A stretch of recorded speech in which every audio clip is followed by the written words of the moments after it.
Welcome to our channel, the English Gurukul. In this video, we are going to solve some questions from the text of the chapter titled Nelson Mandela, A Long Walk to Freedom. Where did the ceremonies take place? Can you name any public buildings in India that are made of sandstone? The ceremonies took place in the Union Building of Pretoria, which were attended by politicians and dignitaries from more than 140 countries around the world. Red Fort and Rashtrapati Bhavan in India are made of sandstone. Number 2. Can you say how 10 May is an autumn day in South Africa? 10 May is an autumn day in South Africa because South Africa lies in the southern hemisphere. Number 3. At the beginning of his speech, Mandela mentions an extraordinary human disaster. What does he mean by this? What is the glorious human achievement he speaks of at the end? By an extraordinary human disaster, Mandela means the apartheid political system that separated the people of Africa according to their race. The glorious human achievement he speaks of at the end is that a black became the president of the land where they were oppressed. What does Mandela thank the international leaders for? Mandela thanks the international leaders for being present to witness the historical ceremony. The ceremony was a common victory for justice, for peace, and for human dignity. Number 5. What ideals does he set out for the future of South Africa? For the future of South Africa, Nelson Mandela sets the ideals to liberate all his people of South Africa from the continuing bondage of poverty, deprivation, suffering, gender, and other discrimination. Number 1. What do the military generals do? How has their attitude changed and why? The highest generals of the South African Defence Force and police saluted and pledged their loyalty to Mandela. They demonstrated their loyalty to the new government that has been freely and fairly elected. There was a change in their attitude because they have witnessed the struggles and sacrifices of their heroes. It also brought a change in the mindsets of many, including Nelson Mandela. Number 2. Why were two national anthems sung? Two national anthems were sung, Nkosi Sikelele Ayafrika by the whites and Dies Dem by the blacks. It signified the recognition of the rights and freedoms of all peoples, regardless of the color of their skin. Number 3. How does Mandela describe the systems of government in his country in the first decade and in the final decade of the 20th century? In the first decade of the 20th century, the black people of South Africa suffered racial discrimination. A few years after the bitter Anglo-Boer War and before Mandela's birth, the white-skinned people of South Africa patched up their differences and erected a system of racial domination against the dark-skinned peoples of their own land. The structure they created formed the basis of one of the harshest, most inhuman societies the world has ever known. In the last decade of the 20th century and Mandela's own 8th decade as a man, that system had been overturned forever and replaced by one that recognized the rights and freedoms of all peoples regardless of the color of their skin. Number 4. What does courage mean to Mandela? Courage for Mandela is not the absence of fear but the triumph over it. The brave man is not he who does not feel afraid, but he who conquers that fear. Number 5. Which does he think is natural, to love or to hate? Mandela thinks to love is natural. In the grimmest of his times in prison, he would see a glimmer of humanity in one of the guards, which was enough to reassure and keep him going.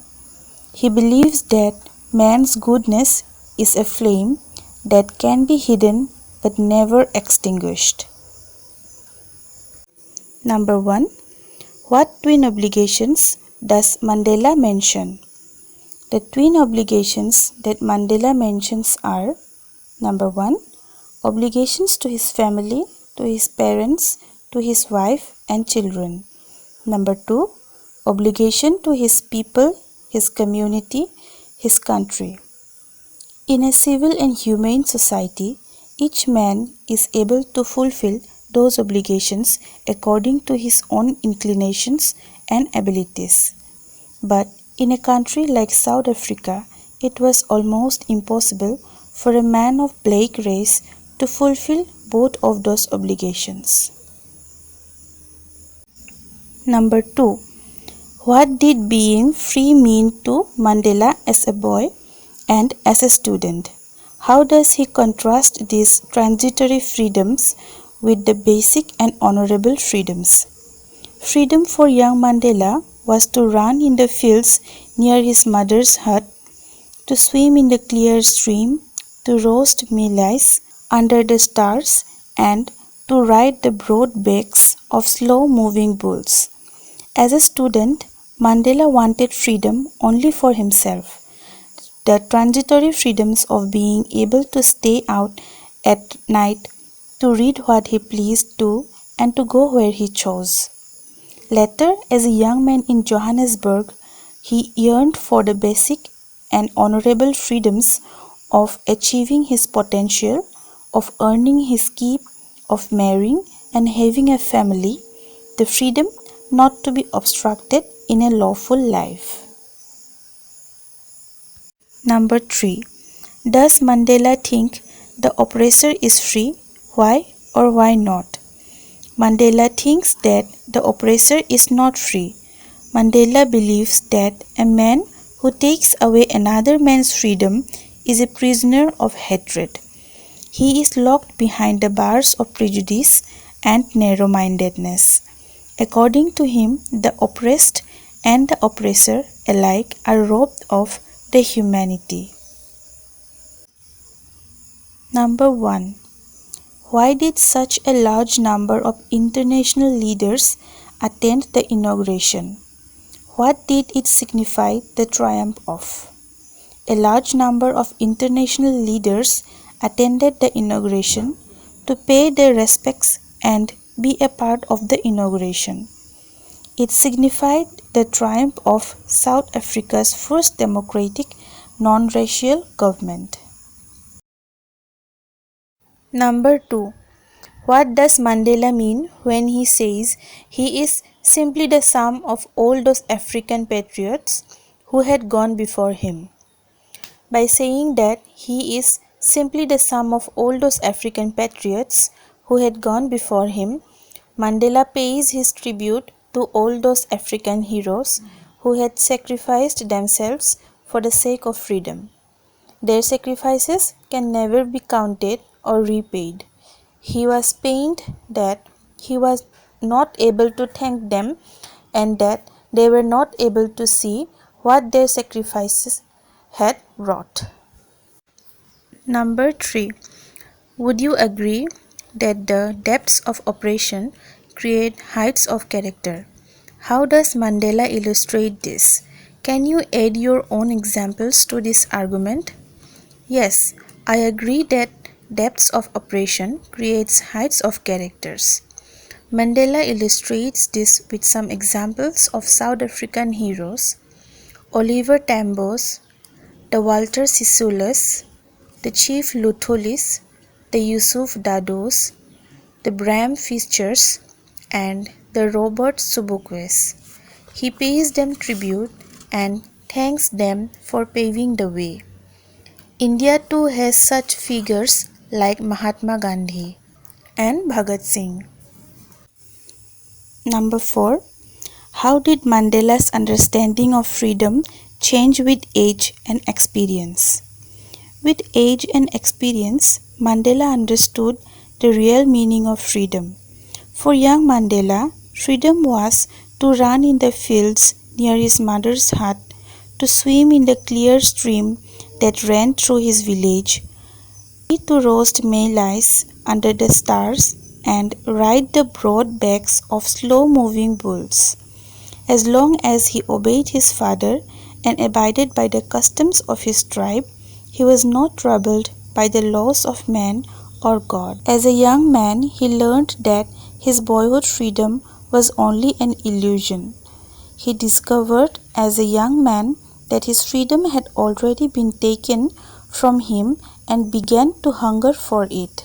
As a student, he wanted freedom only for himself, the transitory freedoms of being able to stay out at night, read what he pleased, and go where he chose.